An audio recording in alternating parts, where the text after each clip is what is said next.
Now this power has to go higher and higher. For that, first you should be humble. Humble doesn't mean that it should be something artificial humility of a businessman or a politician. It is a humbleness is within your heart. That, oh God, we don't want to understand you, you are too great. But let us know ourselves. And then you will be amazed that He has made you like His own image. That means He has given you all the powers. He has made you. When He has made you, you cannot make Him. He is the source. You cannot make Him. He has made you in His own image. Now, what you can do is to make others in His image. These powers are with you. But the first thing you have to have the discipline within yourself. That is missing. People cannot discipline themselves, means if they cannot control themselves, how can they control anyone? No discipline means you cannot control yourself. So the discipline should be that first you must see that you control yourself. Because now you are in the kingdom of God. Have you seen a film called Mr. Bean, where they show a stupid man, you see? So, what happens that when you are now come to the court of the goddess, when you have entered into the kingdom of God, you are made to sit on your throne in a dignified way. But you start behaving like Mr. Bean. You don't know how to sit on your seat. You want to sit on the sides. You want to sit on the wall or do all kinds of things. There's no discipline. You have to have the discipline. Where are you sitting? You are sitting in the kingdom of God. So you should have that dignity, you should have that affection, you should have that compassion, you must have that love and the dedication. But if it is not there, then this power is useless. Because you are the vehicle of that power. Supposing I have to take water, I have to have glass which is emptied inside. If it is already full with ego, what can you put inside that? Or if it is a stone, you can't drink water out of that. You will have to dig in the space for putting the water. So if you are already filled with your own ideas, with your own conveniences, with your own progress, or whatever it is, only that, then you cannot rise very high. You have to surrender fully, to say that, Mother, whatever is your desire, that we do not want to have any, we do not want to have any our individual desire. Then the desire of God will work. You want Kundalini to work for you, which is the desire of God, not your desire, which is independent of your desire, but is the one which will fulfill your complete so-called desires without even your knowledge. Miracles after miracles will happen. So many miracles that now we do not know how to compile the book even on miracles. But these miracles are coming to you because you are realized. So attention should be all right. You must see and introspect yourself. I am sitting in the kingdom of God. Now what is my situation? Is it worth it? Am I worth it? Am I behaving in the same manner? Or still I don't believe? If you don't believe, how can you rise? Believe means that you have seen something, you have known something which is tangible, you have got the experience of it, still you are not surrendered.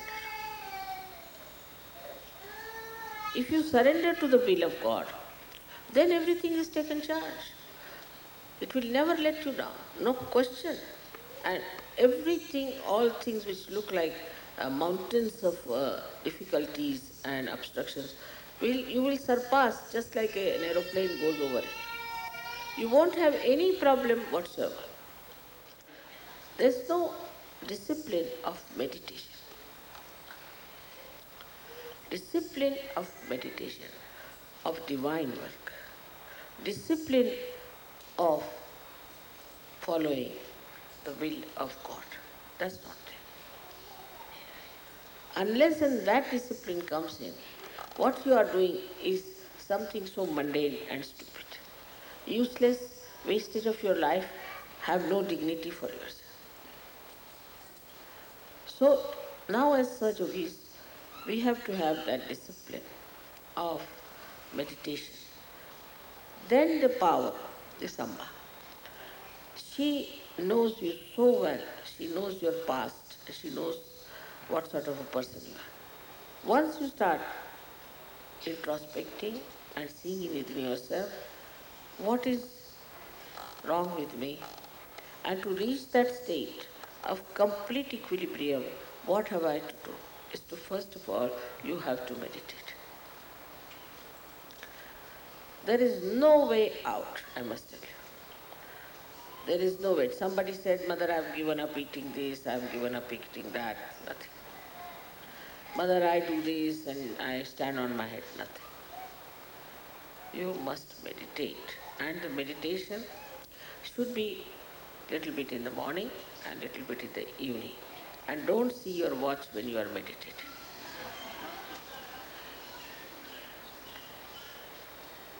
The time has to be kept for meditation, whatever it is. It takes hardly any time. I mean, even I've seen women take so much time to get ready that even 1/10 of that time, if you can give for your meditation, you will not need much makeup. Your skin will improve, your hair will improve, your face will improve, everything will work out. Don't have to use anything. Don't have to use any perfumes or anything whatsoever. Your body itself will be full of perfume. Everything will be supplied. So what we have to do is to first of all see surrender to the will of God. For Sahajogis, it's very important. Once you surrender, all your problems will solve. You surrender your problems also. I leave it to you. God, you solve the problem. You do this. It is such a precise, such an effective, such an efficient power. And above all, it loves you, cares for you. It forgives you. Even if you make mistakes, forgives, all right, it will God. It is wanting you all to be properly seated in your thrones, enjoying your power. So whatever is needed is done with great care. So Navratri is now the 10th day of Navratri, which is the most important for all of you, is where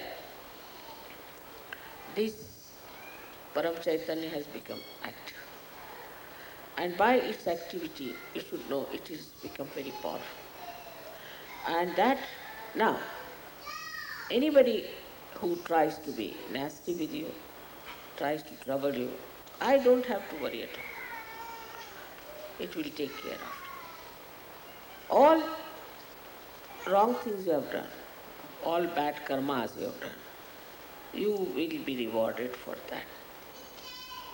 No doubt. But if you are a realized soul, finished. You are not on that level. Like we can say that ordinary people can be charged with criminality.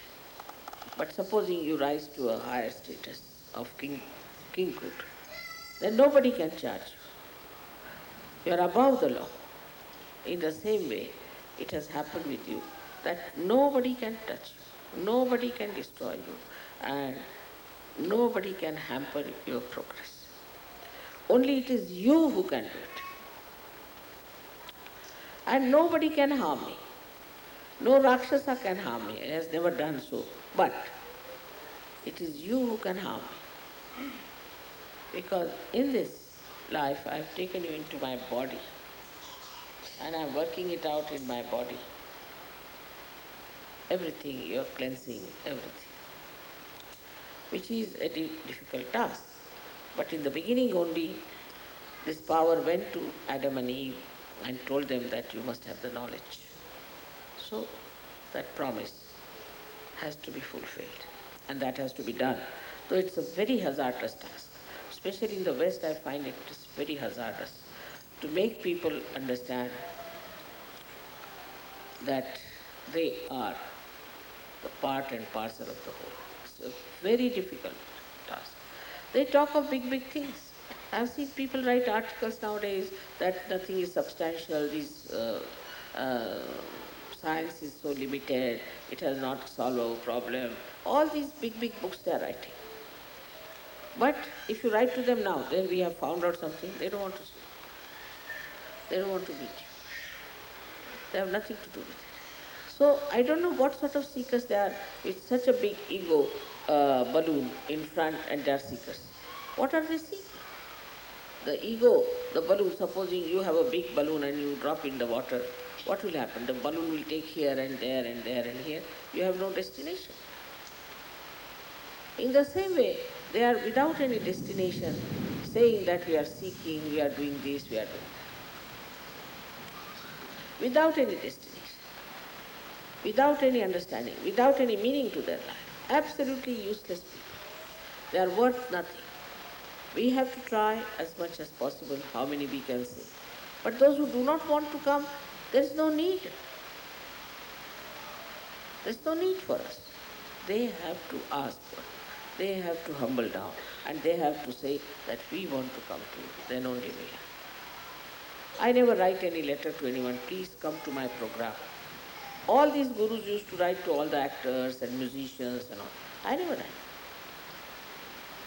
It's just I'm advertising myself. If you want to come, you can come. This advertisement also I was not willing. So you can imagine that we have now brought to the fruitfulness of the promise given long time back that you will have the knowledge. And you have the knowledge. But with this knowledge, you should be identified and you should know that you have this knowledge. And that this knowledge can be given to others, and we can transform this world into a beautiful world and fulfill the vision of Adi Shakti.